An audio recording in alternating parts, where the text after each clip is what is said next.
தாய் தமிழ் உறவுகளுக்கு வணக்கம். இரட்டை இலை சின்னத்தை கைப்பற்றுவதற்காக லஞ்சம் கொடுத்தார், திகார் சிறையில் அடைக்கப்பட்டார் என்ற தலைப்பில் இந்த காணொளியை காண்கிறோம். 2016ஆம் ஆண்டு செல்வி ஜெயலலிதா காலமானார். செல்வி ஜெயலலிதாவின் மறைவுக்கு பிறகு அதிமுக 2 பிரிவாக செயல்பட்டது. சசிகலா தலைமையில் ஒரு அணியாகவும், ஓ பன்னீர்செல்வம் தலைமையில் மற்றொரு அணியாகவும் செயல்பட்டது. செல்வி ஜெயலலிதா மறைந்ததால் காலமான ஆர்கே நகர் தொகுதிக்கு இடைத்தேர்தல் நடத்தப்பட்டது. சசிகலா தலைமையிலான அதிமுக வேட்பாளராக டிடிவி தினகரன் களமிறக்கப்பட்டார். இரட்டை இலை சின்னம் முடக்கப்பட்டது. அப்பொழுது இரட்டை இலை சின்னத்தை பெற வேண்டும் என்பதற்காக, இரட்டை இலை சின்னத்தை கைப்பற்றுவதற்காக இந்திய தேர்தல் ஆணைய அதிகாரிகளுக்கு லஞ்சம் கொடுக்க டிடிவி தினகரன் ஏற்பாடு செய்தார். சுகேஷ் சந்திரசேகர் என்பவர் மூலமாக 50 கோடி ரூபாய் பேரம் பேசப்பட்டது.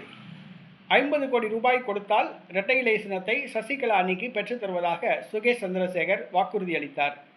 அதன் அடிப்படையில் 1.5 கோடி ரூபாய் லஞ்சம் கொடுத்தார். ஆனால் கையும் களவுமாக சிக்கினார் டிடிவி தினகரன். உயர்நீதிமன்றத்தில் அவர் நிறுத்தப்பட்டார். டெல்லி போலீசாரால் கைது செய்யப்பட்டு உயர்நீதிமன்றத்தில் நிறுத்தப்பட்டு திகார் சிறையில் அடைக்கப்பட்டார்.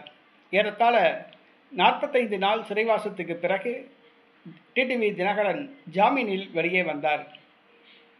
ஜாமீனில் வெளியே வந்த பிறகு ஓ பன்னீர்செல்வமும் எடப்பாடி பழனிசாமியும் கட்சியை கைப்பற்றினர். சசிகலா சிறைக்கு சென்றார். டிடிவி தினகரனை கட்சியிலிருந்து ஒதுக்கினர். டிடிவி தினகரன் அம்மா மக்கள் முன்னேற்றக் கழகம் என்ற ஒரு கட்சியை ஆரம்பித்துவிட்டு அரசியல் செய்ய ஆரம்பித்து விட்டார். செல்வி ஜெயலலிதா மறைவுக்கு பிறகு சசிகலா சிறைக்கு சென்ற பிறகு இரட்டை இலை சின்னத்தை மீட்பதற்காக தேர்தல் ஆணைய அதிகாரிகளுக்கு 50 கோடி ரூபாய் லஞ்சம் கொடுத்த வழக்கில் கையும் களவுமாக பிடிபட்டு திகார் சிறையில் அடைக்கப்பட்டவர்தான் இந்த டிடிவி தினகரன். தற்பொழுது அம்மா மக்கள் முன்னேற்றக் கழகத்தின் பொதுச் செயலாளராக உள்ளார் என்பது குறிப்பிடத்தக்கது.